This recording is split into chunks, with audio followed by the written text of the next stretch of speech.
Assalamualaikum warahmatullahi wabarakatuh. Nama saya Sultan, NIM 191061146.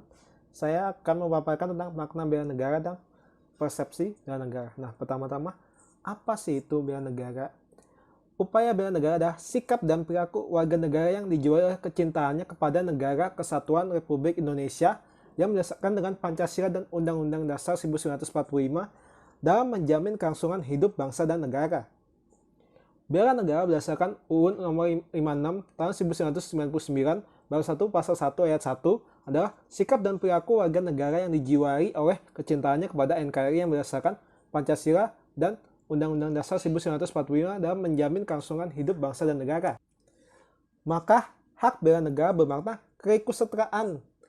Dalam bela negara didorong oleh rasa ikut memiliki sehingga memiliki konsekuensi setiap WNI berhak untuk melakukan pembelaan negara bagi negaranya secara tulus dan ikhlas apapun profesinya sesuai dengan kemampuannya.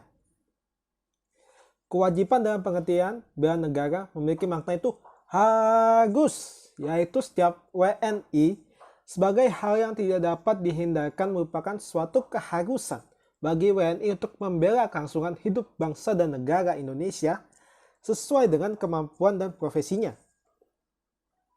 Ada itu lanjut ke prinsip bela negara. Pada periode perang kemerdekaan, bela negara itu dibedakan menjadi dua, yaitu bersenjata dan yang tidak bersenjata. Lalu berkembang lagi pada periode awal kemerdekaan, yaitu adalah Orde Lama.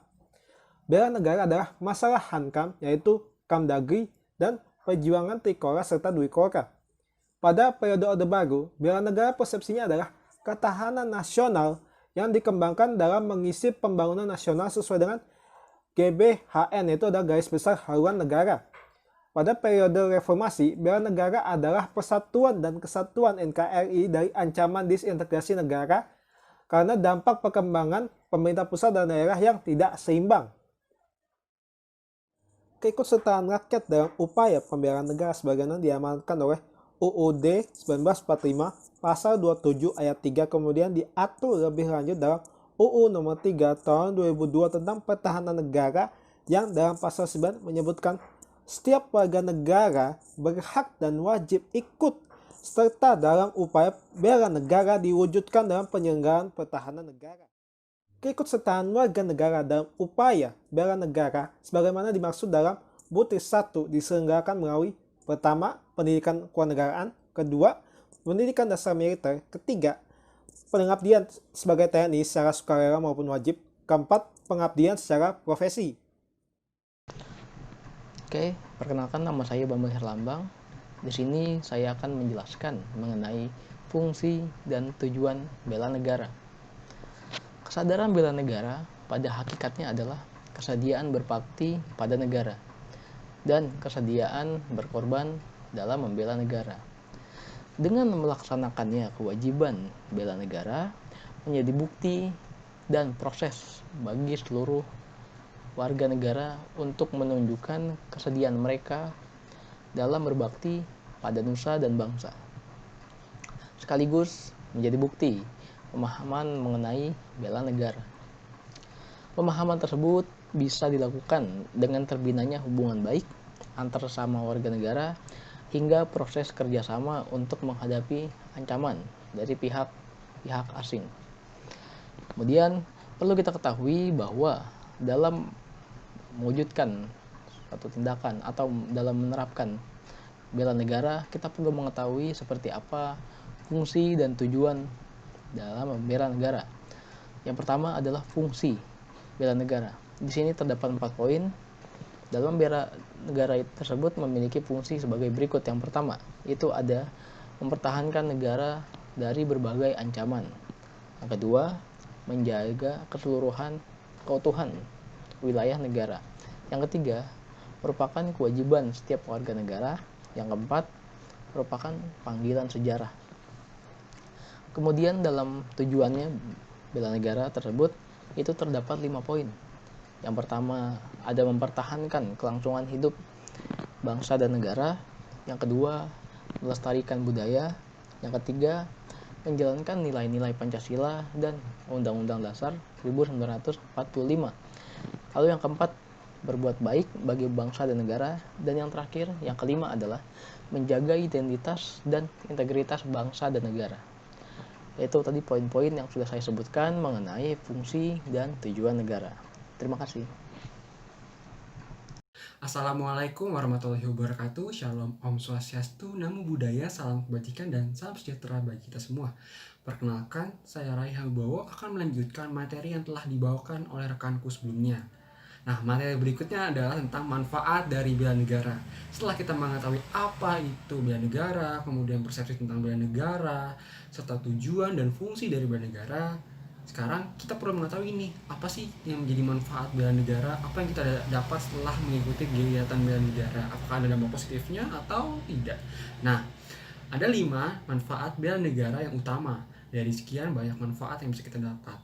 Yang pertama, kita menjadi pribadi yang lebih disiplin dalam mengatur waktu ataupun dalam kegiatan secara non-akademik maupun akademis. Karena kita sudah mengetahui mana yang menjadi prioritas dan mana yang bukan menjadi prioritas kita.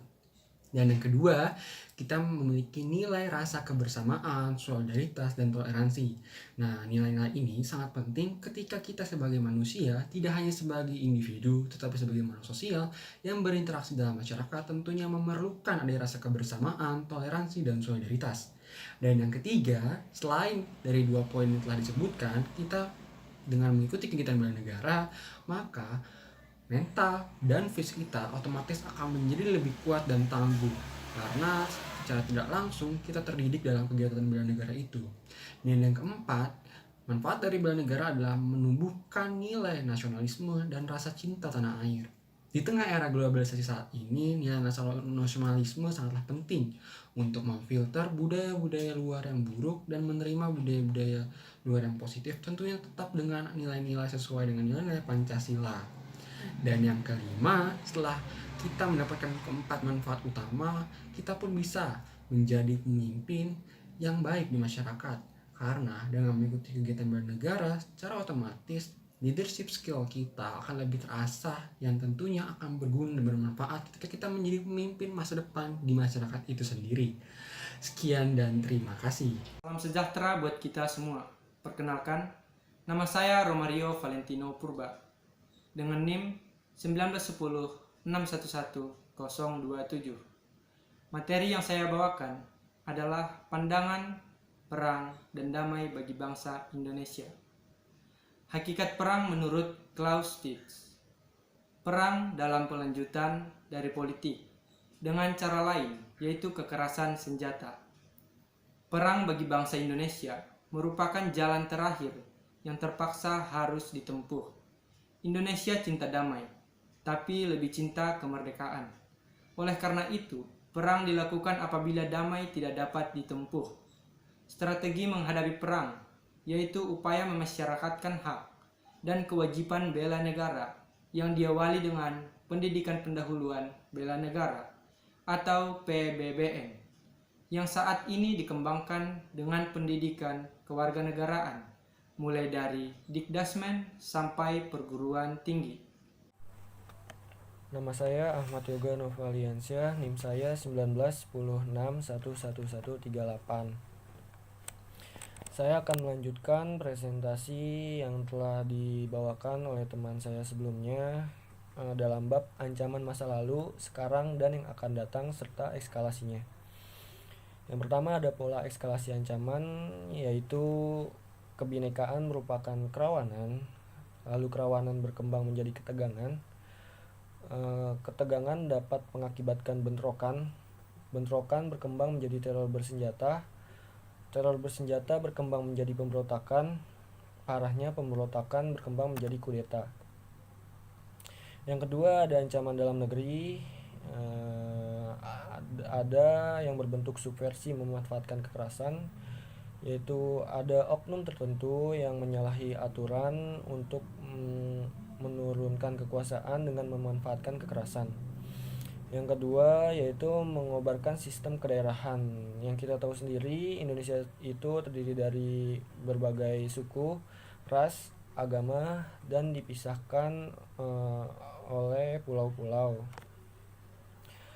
Hal inilah jika suatu daerah memperkuat kedaerahannya tanpa menggubris daerah-daerah lainnya, padahal kita masih tetap satu Indonesia.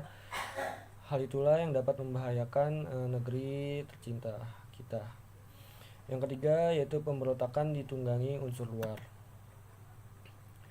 Lalu ada yang ketiga yaitu ancaman luar negeri. Yang pertama, memanfaatkan situasi dalam negeri. Ancaman luar negeri itu sendiri jika situasi di Indonesia sedang tidak baik atau tidak kondusif, itu dapat dimanfaatkan oleh pihak-pihak tertentu dalam luar negeri untuk menghancurkan bangsa Indonesia itu sendiri. Yang kedua yaitu nilai moral baru dampak perkembangan teknologi. Yang ketiga, nasionalisme baru seirama dengan membuminya globalisasi. Ancaman yang ada dihadapi saat ini yaitu yang pertama aksi teror, yang kedua perampokan, yang ketiga pembajakan, yang keempat penyelundupan, yang kelima imigrasi gelap, yang keenam perdagangan narkotika dan obat terlarang, yang ketujuh penangkapan ikan secara ilegal, lalu yang terakhir ada pencurian kekayaan alam. Beberapa tap MPR yang memberikan petunjuk kepada anak bangsa untuk dikaji dan dipahami sehingga mempunyai pola sikap dan arah tindakan. Yang pertama ada tap MPR nomor 10 tahun 98 tentang pokok-pokok reformasi pembangunan dalam rangka penyelamatan dan normalisasi kehidupan nasional sebagai haluan negara. Yang kedua ada tap MPR nomor 16 tahun 98 tentang politik ekonomi dalam rangka demokrasi ekonomi. Yang ketiga ada tap MPR nomor 6 tahun 2001 tentang etika kehidupan berbangsa. Sekian dari saya, terima kasih, kurang lebihnya mohon maaf. Wassalamualaikum warahmatullahi wabarakatuh. Oke, melanjuti submateri berikutnya, yaitu pertahanan nirmiliter merupakan tanggung jawab warga negara Indonesia, WNI. Pertahanan nirmiliter itu sendiri artinya adalah nir, tidak atau bukan, yang berarti pertahanan yang konteksnya bukan dalam militer atau non-militer. Itu merupakan tanggung jawab warga negara atau kita sebagai warga negara Indonesia. Dalam sejarahnya, Indonesia telah mengalami banyak perubahan undang-undang mengenai pertahanan negara. Yang pertama ada UU nomor 29 tahun 1994 tentang pertahanan negara. Dalam UU ini, wujud bela negara itu dapat tertuang dan dikelompokkan menjadi 5. Yang pertama ada P3R, pendidikan pendahuluan pertahanan rakyat. Lalu ada Walawa, wajib latih mahasiswa. Yang ketiga ada Ratih, rakyat terlatih. Yang keempat ada APRI, Angkatan Persenjataan Republik Indonesia. Yang kelima ada cadangan APRI. Lalu lahirlah UU nomor 20 tahun 1982 tentang ketentuan-ketentuan pokok pertahanan keamanan negara. Dalam UU ini sistem keikutsertaan rakyat dalam wujud mempertahankan keamanan negara itu ada 2 komponen. Komponen rakyat dan komponen angkatan bersenjata. Dalam komponen rakyat itu terdiri dari kelaskaran, pasukan gerilya, OKD atau organisasi keamanan desa, pertahanan sipil Hansip. Lalu yang kelima ada perwira cadangan. Lalu dalam komponen angkatan bersenjata tidak lain dan tidak bukan ya TNI dan Polri. Pada masa sekarang, UU yang berlaku adalah UU nomor 3 tahun 2002 tentang pertahanan negara. Di UU ini tidak mewajibkan rakyat untuk ikut serta secara langsung dalam wujud bela negara.